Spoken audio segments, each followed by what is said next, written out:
Anorexia nervosa affects individuals of all ages, of any gender. We understand that here at Doc Saying Stuff. And on today's episode, we're going to talk about anorexia nervosa. We're also going to learn how to diagnose and what people should do should they feel like they have symptoms of anorexia nervosa. Eating disorders aren't uncommon. According to the National Association of Anorexia Nervosa, 9% of the US population, or about 29 million Americans, will have an eating disorder in their lifetime. And here's what's absolutely crazy. Eating disorders may be one of the most deadliest mental illnesses. They're actually second only to opioid overdose. And when you look at it, about 10,000 deaths each year are the direct result of the eating disorders. That's a death every 52 minutes. And this isn't just something that popped up overnight.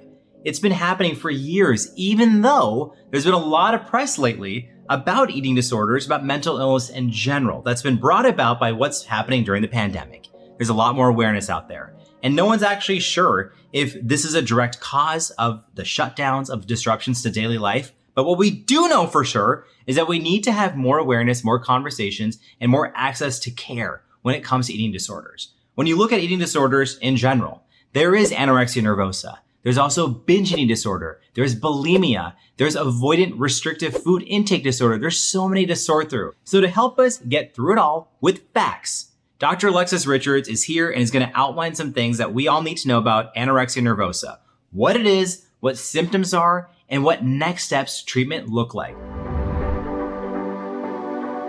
So Dr. Richards, first up, what exactly is anorexia nervosa? Anorexia nervosa is an eating disorder that is characterized by a distorted perception of body weight and shape, the intense fear of gaining weight that leads to the intentional restriction of nutrition and/or behaviors that can cause weight loss, like overexercising and purging.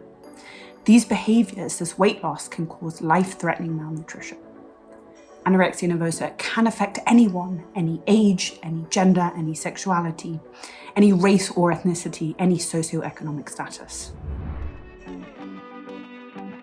And what's the diagnostic criteria for anorexia nervosa? There are two main types, typical and atypical anorexia nervosa. Typical anorexia nervosa has three main diagnostic criteria.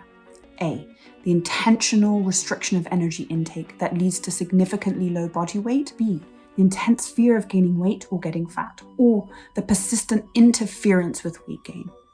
And C, this distorted perception of body weight and shape. Atypical anorexia nervosa is similar to typical anorexia nervosa except without the significantly low body weight criteria. However, atypical anorexia nervosa is just as life-threatening and dangerous as typical anorexia nervosa. Dr. Richards, those are the symptoms. What are some signs that parents, friends, caretakers, teachers could look out for if they're concerned that someone has anorexia? So besides weight loss, really changes to dietary patterns. So a sudden, change in diet, a vegan diet, or restriction of carbs, junk food, sweet foods, dairy, negotiation around meals, avoidance of eating in front of other people, significantly decreased portion sizes, food hiding. Then there are other behaviors that are not centered necessarily around food, like frequent weighing, an intense increase in exercise, a brand new fixation on a sport, pacing, standing up for long periods of time, long trips to the bathroom after meals, all things like that. These are things that parents and families and friends can really look out for that might let you know that there's a suspected eating disorder. For our audience that's out there watching this video right now, if they believe they may have anorexia nervosa, what should they do? Where should they go? How can they get help? The first step in getting help for a suspected eating disorder is for patients and families to go and see their primary care providers.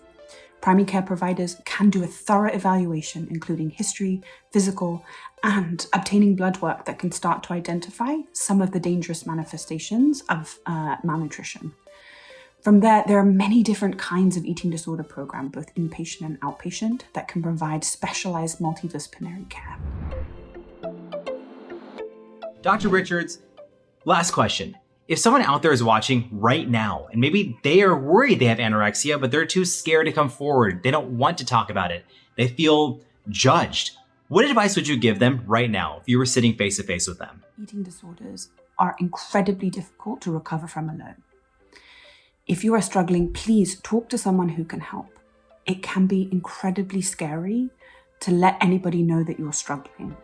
But if you reach out and talk to anyone you trust, this can reveal the many, and there are so many people who can and want to help. Dr. Alexis Richards, I so sincerely appreciate you taking the time, your empathy, your knowledge, your experience. We all appreciate it. And everyone, please always remember that eating disorders, mental illnesses, they are nothing to be ashamed of. Your caretakers, your friends, your parents, everyone, they just want the best for you. So please be empowered and feel like you have a support system if and when you want to come forward and seek some help. I think the most important thing is to understand that you're not alone. People will help you. People are meant to help you, and people are there to help you. Hit like, hit subscribe, tell us more topics you want us to talk about. And remember, this is an open conversation, open dialogue. There are no questions that are off limits. We are here for you.